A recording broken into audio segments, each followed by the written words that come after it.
Hey everybody, I want to remind you of the different ways that you could send your tithes and your offering. You could do it through texting. If you don't have access to Google Play or the App Store, just send a text to 601-273-4609 and send it to the word GIVE. After that, you'll receive a text message back, and then just follow the simple instructions, the simple steps, and you're all set up. Also, you can use the Tidely app. Just download the app from the Google Play or the App Store, and you can set up the amount that you want to give, and you can send it to Springs of Praise Rural Outreach Center, or you can mail it to Post Office Box 549, Crystal Springs, Mississippi 39059. If you want to drop it off at the church office, the office is open Tuesdays through Thursdays from 10 a.m. until 4 p.m. And as always, I want to thank you for watching this program. In the year of 1962, in October of 1962, I had just turned 11 years old. I had all of my life in front of me, I thought, until that October came. And all of a sudden, slipping in front of me was the possibility I would never see my 12th birthday. What happened was a surveillance plane flying out from the Florida coast, Air Force surveillance showed that on a part of Cuba, they were building a silo and assembling missiles. Those missiles had nuclear warheads to them, which meant from Cuba, they could reach any major city in the United States of America. And so, our president, John F. Kennedy, stepped up to the plate, became the man. He told Premier Nikita Khrushchev of Russia, of the Soviet Union, you're going to take these silos and you're going to take these missiles and you're going to disassemble them and you're going to take them home. And in order to prove his point, he sent a naval blockade off the coast of Cuba that caused any planes from coming in, couldn't land in Cuba, that was Soviet, and couldn't come in the waters outside of Cuba to land on their shore. Now, I was in the 5th grade, and when this all began to break, they began to show to us 5th graders what happens when a nuclear bomb is dropped. Have you ever seen what happens to you when a nuclear bomb is dropped? Well, think of a 5th grader watching that on the screen. And then we begin to have drills. The alarm goes off, and we go to one of the safest places in the world. Under our desk. Now remember, put your hand over your head. Boy, I tell you what, this is really going to save somebody. That was the most ridiculous thing. But we didn't know at the moment. We thought, well, this can maybe save us, you know.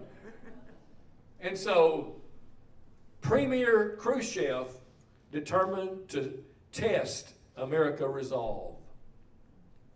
He sent his warships.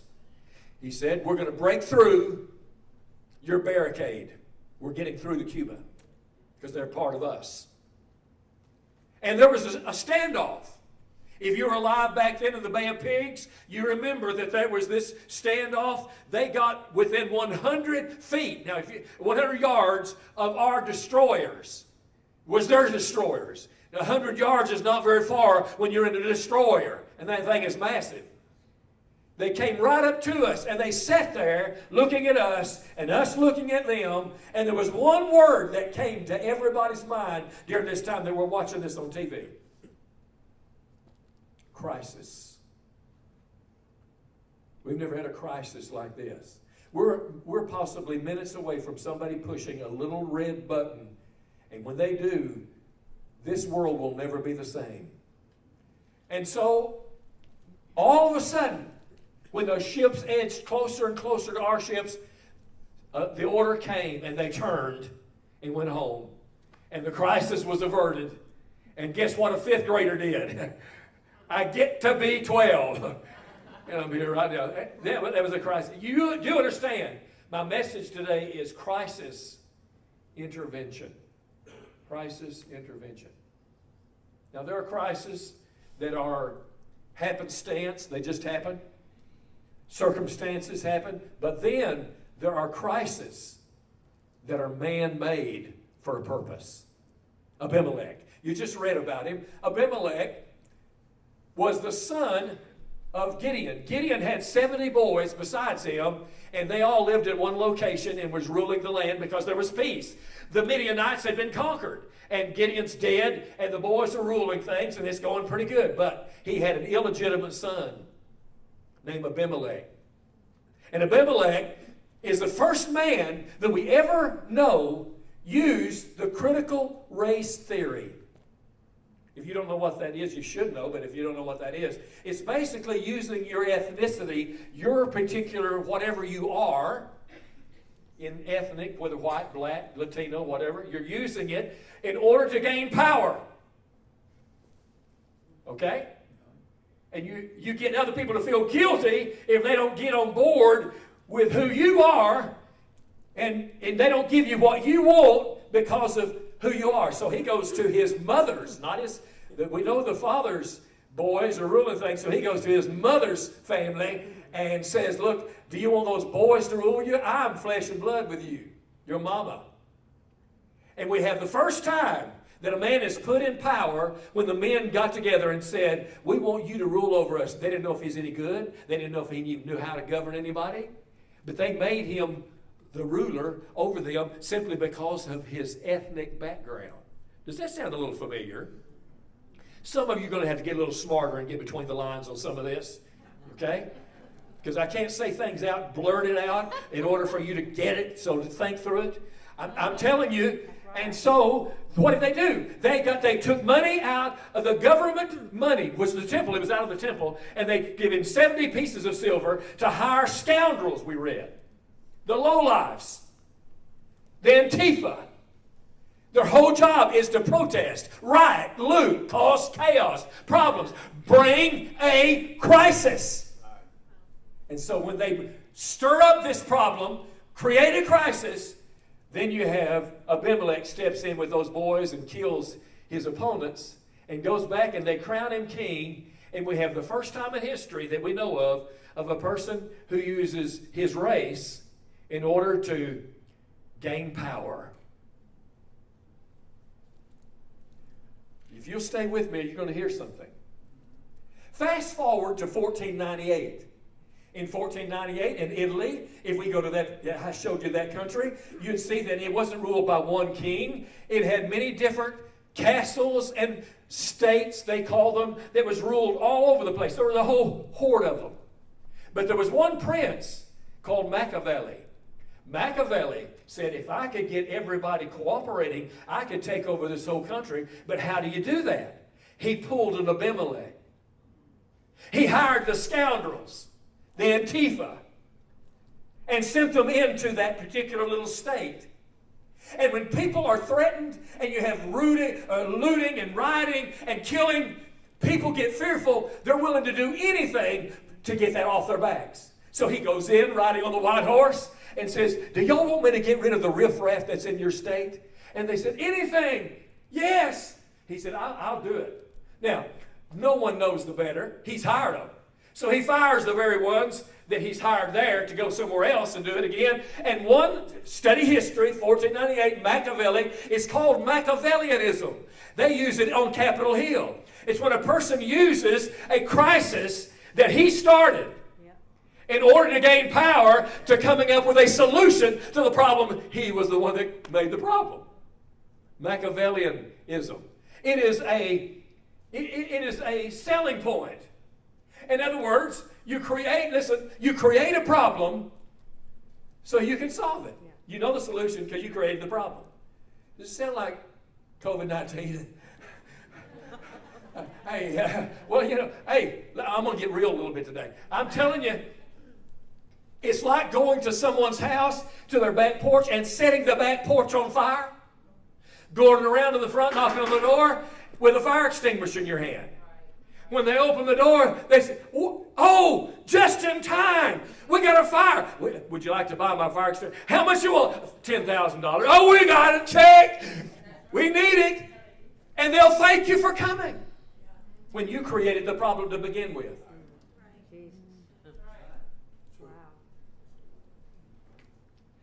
I'm looking at this. Rahm Emanuel, Chief of Staff for Obama administration, made this statement. He said, never let a good crisis go to waste. It's an opportunity.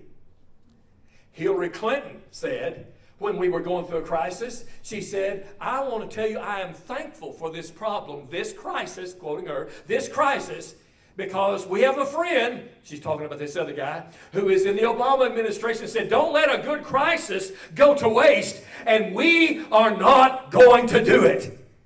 We're going to take advantage of it. Karl Marx, the author of the Communist Manifesto, Communism, said this, if I want to get people that are here over to here, this is called status quo, where everybody's stuck. It's called a thesis. I don't want to get technical, but I need an antithesis to move them. What is an antithesis? It's a problem so big that they will do anything to get rid of the fire on their back porch. So what I do is, I come in, they're here, I want them here. In order to get them closer to that, I come in with a big, big problem, so big that they're willing to sell their individual rights in order for me to solve their problem. And then I come back with a solution. Here they are. Here's where I want them. I come halfway with my solution that is a half-bad solution. They will accept the half-bad solution because they have no way to solve the problem.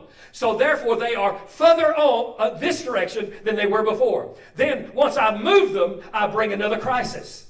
I do the same thing again. I say, are you willing to give up some of your rights in order, are you to get the inoculations in order to wear the mask, in order to do, you understand what I'm saying? If you're willing to give up some of those things for me to protect you, then I give them a half-bad solution, which means I keep doing that till finally there are no individual rights left. The state has them.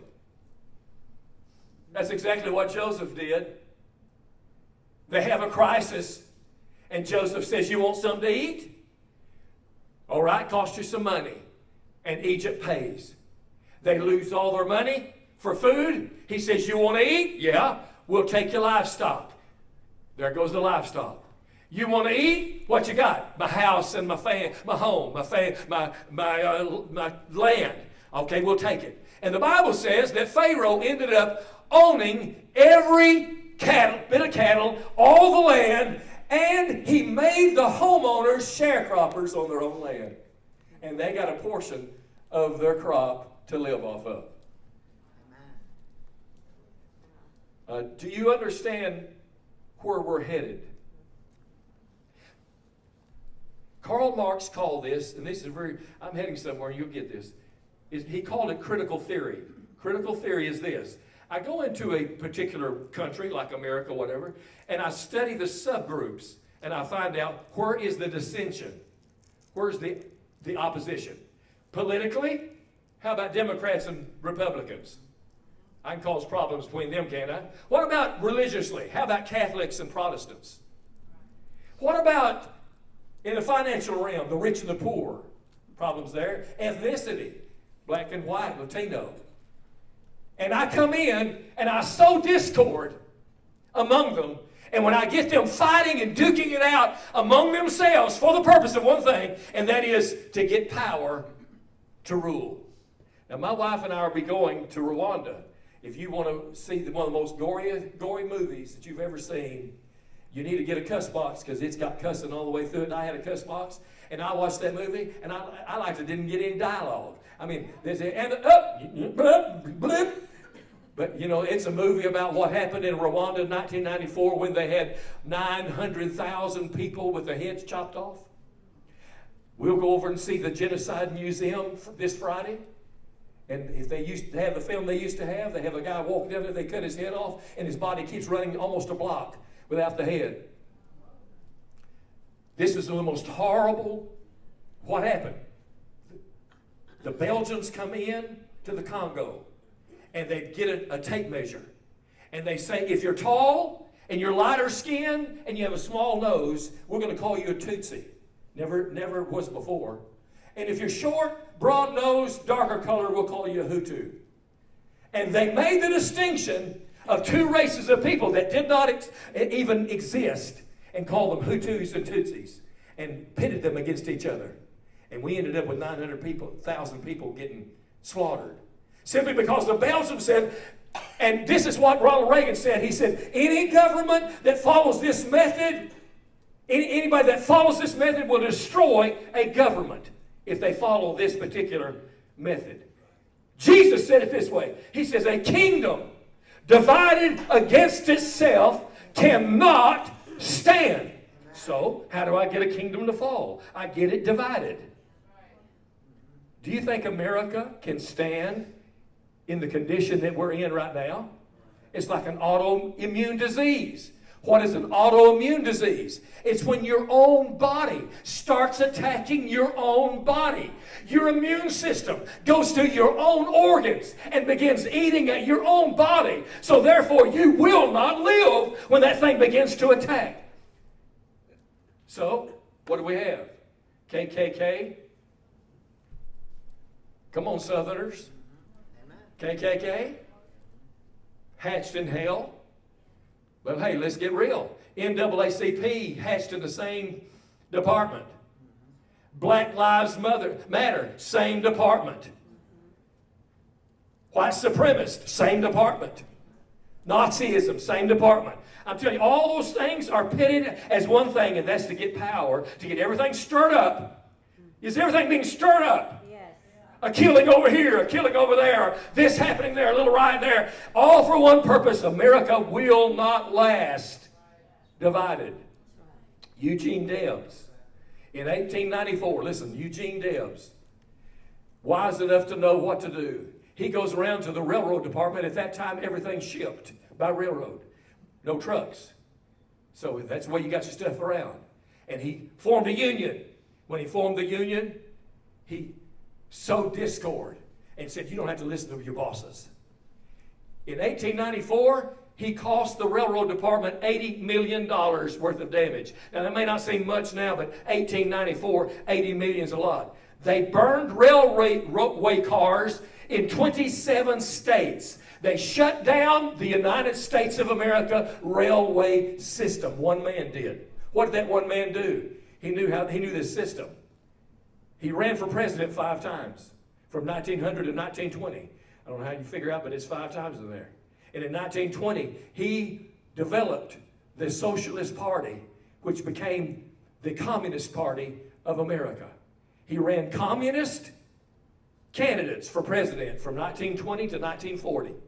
Stopped in 1940. Why did Eugene Debs, with all his success, stop? Is because the Democratic President Roosevelt had made a league with Stalin, and the platform of Roosevelt was so much like the Communist Party was promoting that they said, we'll join ranks with the Democratic Party. We don't have to hold our own particular segment together. What are you saying, preacher? Well, I'll say it like this if you don't catch it. Ronald Reagan made this statement, who was a Democrat. Ronald Reagan made this statement. He said, I never left my party. My party left me. Right. Stalin in the 1930s, listen, Stalin in the 1930s knew this system. So what does he do? In order to gain power, what does he do? He has a best friend, Sergei, I believe is his name. He's his best friend, and both of them are ruling in power. This man, his friend, best friend, is more popular than he is. So what does he do is, he has him murdered. Nobody will suspect somebody murdering their best friend. Are you my best friend? Hey, nobody. So he says, and then I'm going to take the finger and point it back at the opposition and say, they did it. And he did that. Do you know what he did? He began to interview people. This is 1930s. He began to pass judgment, and they call it the first Great Purge. He killed over 1 million people. Just over 1 million folk that he took out because he pointed the finger. Oh, wow. You hear what I'm saying? President Erdogan, listen to this. President Erdogan of Turkey has done this recently. Now, this is more recent. He went in an airplane. This is the president of Turkey. He went in an airplane, flew around for a little bit, came back and said, there's a coup on my government. And he had a list of 30,000 people he just happened to have. And they arrested 30,000 people, interviewed them, and we've not seen those 30,000 people since. Simply because all I've got to do, according to Obama's head of his recruiting department, he made this statement, a different guy. He said, there's something we do in Chicago, and that is we throw a brick through our plate glass window of our campaign headquarters, and we call the press and say we're being attacked. So we do it, we make the crime, we point the finger and say, hey, somebody else did it. Isn't that something? That's almost like somebody colluding with foreign governments and saying somebody else is colluding, taking 1/5 of our uranium and giving it to the worst terrorist organization in the world and getting a kickback of $145 million in her foundation. And yet pointing the finger to her opponent and saying, and she pays for the Steele dossier and points at the finger at the guy and says, you did it. Through the brick through her own window and said, you did it. And it muddied the waters throughout the entire presidency. But when it finally began to clear up and the finger began to get pointed back, she gets a pass because the waters are too muddy. Are y'all kind of catching on a little bit of what I'm saying here? This strategy is being used on us. Hey, listen. I'm going to set some records straight, and we may never be on YouTube again, but I'm going to set some records straight. There are 2,300 uniformed and officers that guard the United States Capitol. 2,300. It is the most guarded facility on the planet. You can't go in there through this way or that. You've got to go through a door. And if you go through a door, they're massive with lead magnets that somebody inside has to press it. You can't pry that thing open. They've got that thing sealed tight. 2,300 people. And yet if you look at the films of who came in first, that they blamed on the rally, they were all wearing black. Covered in black. Tactical armor on the back. These are not rally supporters. Do you understand that? These are not people attending a pep rally or even a rally for the presidential position. That's not it. No, these are Antifa, I believe, who have broken in, had not broken in. Somebody pressed a button and they come filing in there. And it's known by pictures and by testimony that there were FBI agents going through the crowd, telling the crowd, you got to go this way, you got to go that way, you got to break in here, you got to go do that, and pressured the crowd to go and do what they did. Yeah. Wow. Can I give you one more, a little closer? The Ukrainian crisis. You say, man, this is bad. Ukraine, we took up an offering for them. Ukraine and Russia duking it out. Why? Let me give you my brilliant synopsis. Cindy, don't look questionable when I say that. Let me tell you what I believe. I believe that this was a crisis just like the pandemic of COVID-19 was a crisis that was meant to do certain things to this country and to this world. I believe there is a great reset in the globalist minds where that they can gain control of this world by getting everybody sick and having everybody have to. And what if it's the back porch is burning bad enough? We'll take it. Give it to us. What have we got? We'll get in line and follow and do what everybody else tells us to do. This Ukrainian crisis, I believe, was started by our president. And I don't think that he started anything. I don't think he knows half the time where he's at. It's the powers to be that says we want this. I promise you, I can show you clip after clip after clip of their own words. They want this war. Oh yeah, they want this war. How did it start? I'll tell you easily. It would not have started under the other administration because they kept Russia at bay and kept their pipelines shut down. Would not let them run it on into Europe. As soon as this man takes position, what does it do? Keystone Pipeline, our oil, shuts it off. Puts stipulations on our fossil fuels to the point you cannot even breathe if you're in that business, and stops it. You're paying a few dollars at the gas station right now. You understand? But then he opens the door for Russia to begin to run it into Europe to where they have control. The moment they begin to see a weak administration and a lot of more control in their hands, and we're spending billions of dollars on a weekly basis buying their oil, then what do? You got it set. The stage is set. Then what do? The president comes along and makes sanctions. Aha! Listen to this preacher. Why didn't you make sanctions up early? Why didn't you send help earlier? Why in the very later part do you begin to do things? Oh, we're going to help you out now. What? A little bit too late, right? Yeah, okay. Well, I'll tell you why. It has one agenda. President Obama had it. His protege, which is an Obamaite, is doing it. They want your dollar. That little green thing, you got one in there? They want this right here. Anybody need a 20? I'm going to tell you what this is going to be worth. Their goal is Russia, listen to me, Russia is being forced by sanctions to get off. They are the third largest oil resource in the world, third. And they're moving off of this to go to the ruble or to the yen. They'll go to the yuan, however you want to pronounce it, the Chinese dollar, right, or their own.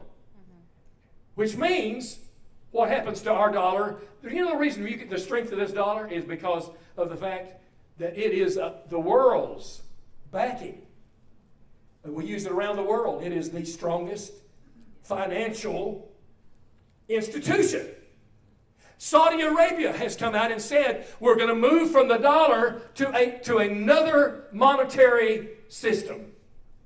Hey, you and I could be days and weeks away from when that happens. Listen to this, preacher, because we're documenting this, and I want to go back and visit what I'm saying today. You watch what happens. If this begins to happen and they move off of the dollar, hyperinflation will hit you and I between the eyes, like somebody that's a professional boxer knocking your teeth out. Oh, you say, preacher, that's all theorists. That's all, that's one of those weirdos out there. Okay, when you're paying $1,000 for a tank of gas up here at Exxon. Oh, you say, can that happen? Well, let me give it to you, okay? In 1918, a mark was $1 in Germany. This is before they had inflation, hyperinflation hit. In 1918, a loaf of bread, 1918, one loaf of bread was 1/4 of a mark. It was 25 cents. Everybody with me? By 1922, that loaf of bread was not 25 cents, it was $3, 3 marks. By 1923, that loaf of bread in January was $700. By May, it was $1,200. By July, it was $100,000. By September, it was $2 million. And by October, $670 million. And by November, one loaf of bread was $80 billion. One loaf of bread. Well, what about 1 dozen eggs? 1918, 50 cents, a half a mark. By 1921, it was 3 marks. It had gone up considerably by 1921. But when 1923 and hyperinflation hit, That 1 dozen eggs went to $500 in January, $30 million in September, $4 billion by October. The money went escalation so fast that when men would work in the factory, the women would be standing at the gate, and the company would pay them in the morning, and the women would be there to grab it, to run to the grocery store, to hope that they could spend it. One man said, I was sitting in a restaurant drinking a cup of coffee, and by the time I ordered it, it got back to me, it doubled.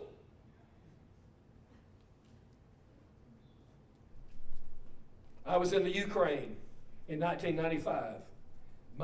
I'll do it this time and bring you back some money. I always bring about 200 pieces of money back to give it away. And I was in what they call their Walmart. It's pitiful, but they call it their Walmart. And so I was looking, and I talked to my interpreter, and I saw this little old lady bent over. She's bent over counting money, and there was a stack. It was high. She's counting it out, and I said, you know, how many pieces are there? She said, the woman interpreter, she said, I don't know, maybe a couple hundred. I said, that's about what I need to take. Find out how much that is. I thought, I can't afford that. She came back, she said, that's $5 American. This little old lady was peeling off $1,000 bills, $2,000 bills, $5,000 bills, because that's what brought you back. And she had a stack. I believe probably her life savings, if she had spent it back in January, it'd have bought something. But by July, it was nearly worth nothing. And then the months by September, they began using it for toilet paper. And the Ukrainian dollar busted. You had a lot of money saved up in your account? Bless your heart. You just had a lot of Confederate money on your hands. I hate to look at this $20 bill and think that one day that won't be worth one dime, and I've hoarded several thousand at my house. Now I haven't, so anybody watching this, don't come to my house and try and get your... Preacher, what are you saying? I'm saying one crisis after another are being created by people that have an Abimelech spirit that says we want power. And the way we're going to get it, have you noticed that since certain powers are in office right now, that Antifa is almost non-existent? You hear absolutely nothing from them. Why would they be hired to loot and rob and do what they can do when those in power that they got there is like Machiavellianism? When Machiavelli finally got Italy where he wanted it, those guys were fired. Didn't need him anymore because he had the power. I believe that the good thing about a crisis is God. G-O-D. God can show up in crisis. He knows how to show off in crisis. If you don't believe that, you need to look down at the ground and the chair in front of you and realize that there's nothing on planet Earth that was here when the void was there and there's water and it was nothing but chaos and crisis. And God spoke, let there be light. And all of a sudden, out of all the chaos, out of all the crisis at that moment, God created the beauty that we're looking at right now. It was in the flood, the crisis, that God took 8 souls and saved them and started a righteous race out of that bunch. It was the 10 crises in Egypt's land that God protected Goshen and kept them safe and gave them light and didn't let the bugs get to them and kept them alive. In 2009, January 15th, Chelsea Sullenberger saw the planes coming down, can't make it. And he begins to try to land that thing on the Hudson River. The Hudson River in January has ice chunks everywhere, ferries here and there. Miraculously, he lands that plane on the Hudson River, and 155 passengers. I watched them, and you watched them get out on the wing, and they were all safely escorted out of there, and they heralded him as a hero. But do you know what? They interviewed those people and said, "What did you do when you saw you going down? Didn't know if you'd live. What'd you do?" They said, "We called out to God. We called out to God." Why didn't they say, "Good looks, save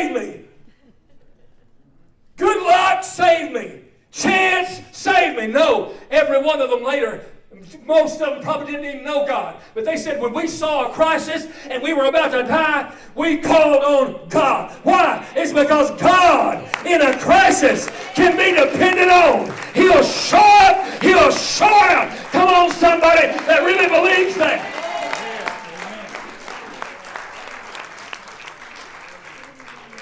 And the ultimate crisis is going to be 7 years long. It's going to be called the tribulation. Hell on earth. Don't want to be here. Amen. Don't believe I have to be here. Yeah, right. I choose not to be here. Amen. I believe there's a rapture coming before that. Amen. I would get up here and do some rapture practice, but it'd make you jealous. Jump off this stuff. Practice a little bit. One day out of that crisis, the answer's coming from heaven. And we that are alive to remain will be caught up with him, and we're coming back with him in that crisis, the end of that crisis. And it'll be over. The crisis will be over. Why are you sharing all this? Well, it's kind of obvious.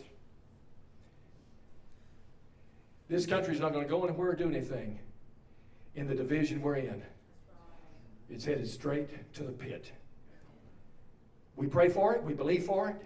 We're asking God, but we know that you stay divided, it's going under. Unless the Bible's a lie. If you don't believe the Bible, then it's okay. Maybe there's hope, but there's not.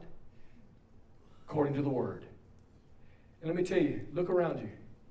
We have a small crowd today. You got several people missing. But even in this few that we have right here, all the devil has to do is sow some discord and a little division among us, and we will accomplish nothing.